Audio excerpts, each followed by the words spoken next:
Assalamualaikum warahmatullahi wabarakatuh. Halo Sobat Pintar, apa kabar? Semoga kalian selalu sehat dan tetap bersemangat ya. Jumpa kembali bersama Bu Guru di YouTube channel Guru Mandiri. Pagi hari ini Bu Guru akan menyampaikan materi pelajaran untuk kelas 3, tema 7, perkembangan teknologi, subtema 2, perkembangan teknologi produksi sandang, pembelajaran kelima. Namun sebelum kita mulai, marilah kita awali pembelajaran kita pagi ini dengan pembacaan doa terlebih dahulu.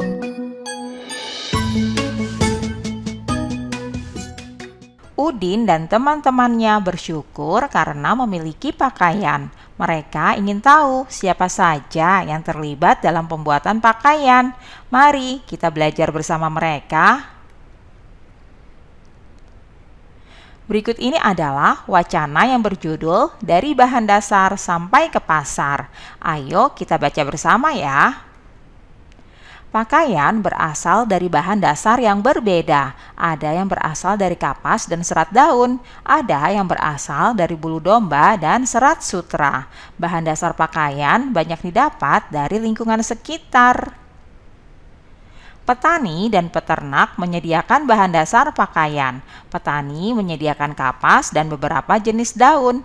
Bulu domba disediakan oleh peternak domba. Serat sutra disediakan oleh peternak ulat sutra. Bahan dasar dikumpulkan dan dibawa ke pabrik pemintalan. Pemintal memintal bahan dasar di pabrik pemintalan. Mereka memintal bahan dasar menjadi benang. Pemintalan dilakukan dengan mesin-mesin modern. Benang yang telah dipintal dibawa ke pabrik kain. Penenun menenun benang menjadi kain. Mereka menenun dengan mesin modern. Kain hasil tenunan dibawa ke tukang jahit. Penjahit menjahit kain menjadi baju. Mereka menjahit berbagai jenis baju. Mereka menjahit dengan mesin yang canggih. Baju yang dihasilkan kemudian dibawa ke pasar untuk dijual. Keberagaman pekerjaan membuat hidup menjadi lebih mudah. Kita memiliki pakaian karena bantuan petani dan peternak.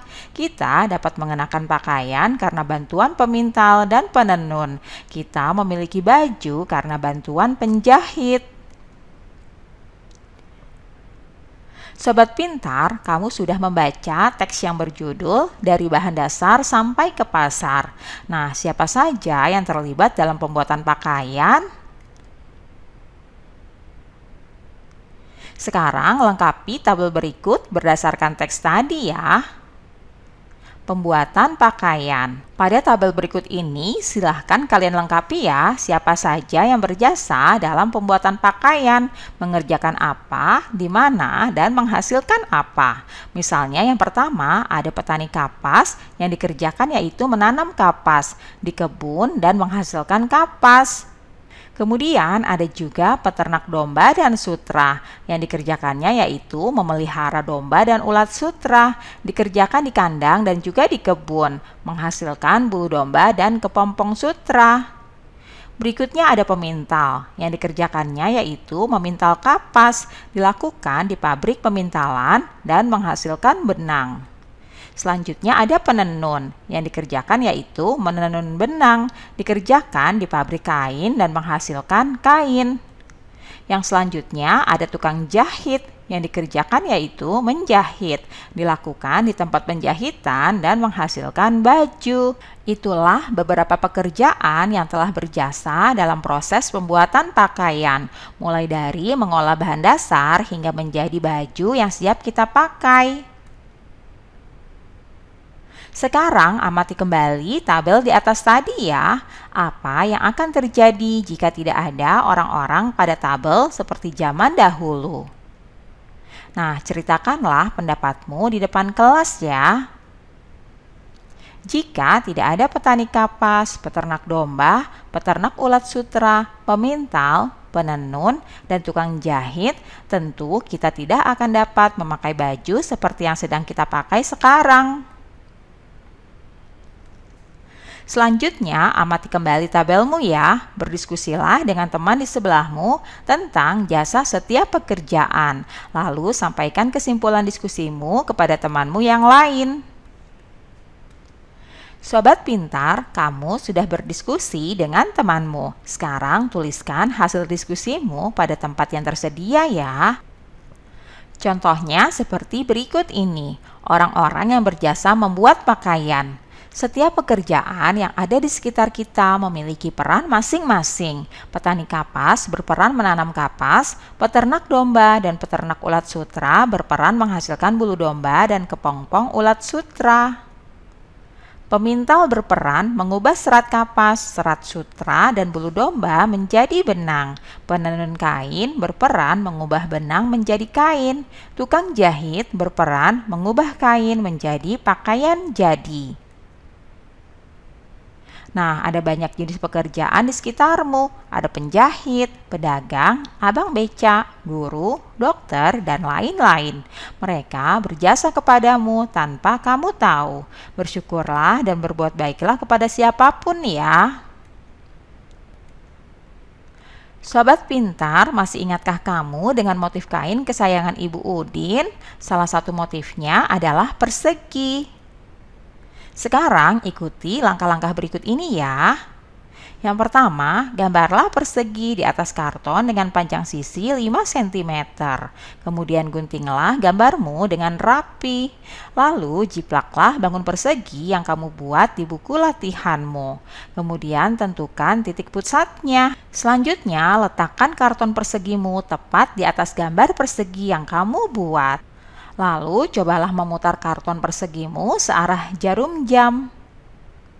Nah, apakah bangun datar tersebut dapat memenuhi garis yang kamu buat dengan tepat? Sekarang cobalah putar lagi sampai menempati posisi semula. Berapa kali putaran persegi dapat menempati bingkainya apabila diputar 1 kali putaran penuh? Coba perhatikan gambar berikut ini. Ini adalah persegi A, B, C, dan D. Kita akan putar searah dengan jarum jam. Nah, putaran pertama yang awalnya posisi B ada di pojok kanan atas, maka akan berubah posisinya menjadi di pojok kanan bawah. Selanjutnya kita putar yang kedua. Yang tadinya B berada di pojok kanan bawah, maka posisinya akan berubah menjadi di pojok kiri bawah. Berikutnya kita putar lagi yang ketiga. Yang tadinya B berada di pojok kiri bawah, maka posisinya akan berubah berada di pojok kiri atas. Kemudian kita putar yang keempat, sehingga B yang berada di pojok kiri atas akan kembali berada di pojok kanan atas. Jadi untuk menempati posisi semula, maka persegi ini diputar sebanyak 4 kali. Nah, selanjutnya perhatikan segitiga ABC berikut ini ya. Kondisi awalnya adalah seperti ini. Posisi A, posisi B, dan ini adalah posisi C. Setelah kita putar sepertiga putaran berlawanan arah dengan arah jarum jam, maka posisinya akan menjadi seperti ini. Kemudian, perhatikan kembali ya, kondisi awal segitiga seperti ini. Setelah diputar 2/3 putaran berlawanan arah dengan arah jarum jam, maka hasilnya adalah seperti ini. Sobat pintar, beberapa bangun datar memiliki simetri putar. Simetri putar adalah banyak putaran yang dapat dilakukan pada suatu bidang datar dengan ketentuan sebagai berikut. Ketentuan yang pertama yaitu hasil putaran menutupi pola yang sama dengan ketika sebelum diputar. Ketentuan yang kedua, putaran kurang dari 1 putaran. Ketentuan yang ketiga memiliki titik pusat. Nah, sekarang buatlah percobaan dengan bentuk bangun datar yang lain. Cobalah juga dengan sembarang bangun datar. Lakukan langkah-langkahnya seperti pada halaman sebelumnya ya. Lalu catatlah hasil percobaanmu pada tabel berikut ini. Beri tanda checklist jika memiliki simetri putar dan beri tanda silang jika tidak memiliki. Kalian bisa menuliskannya seperti pada tabel berikut ini ya. Yang pertama, contohnya bangun datar persegi panjang. Bangun datar persegi panjang ini memiliki simetri putar, banyaknya yaitu 2.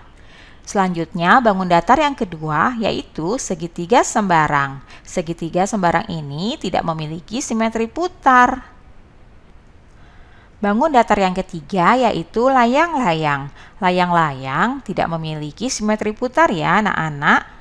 Tapi Bu Guru, layang-layang jika diputar satu putaran penuh akan kembali ke awal. Berarti seharusnya layang-layang punya satu putaran dong. Nah, yang perlu kalian ingat bahwa kalau bangun datar kita putar satu putaran penuh sudah kembali ke awal, maka itu tidak dianggap memiliki simetri putar. Jadi, layang-layang tidak memiliki simetri putar. Berikutnya, bangun datar jajar genjang memiliki simetri putar yaitu 2. Selanjutnya yang kelima yaitu bangun datar trapesium. Nah, bangun datar trapesium tidak memiliki simetri putar. Demikianlah pembelajaran kita pada pagi hari ini ya. Semoga bermanfaat untuk kalian semuanya. Sampai jumpa lagi pada video pembelajaran selanjutnya. Salam sehat dan tetap semangat. Wassalamualaikum warahmatullahi wabarakatuh.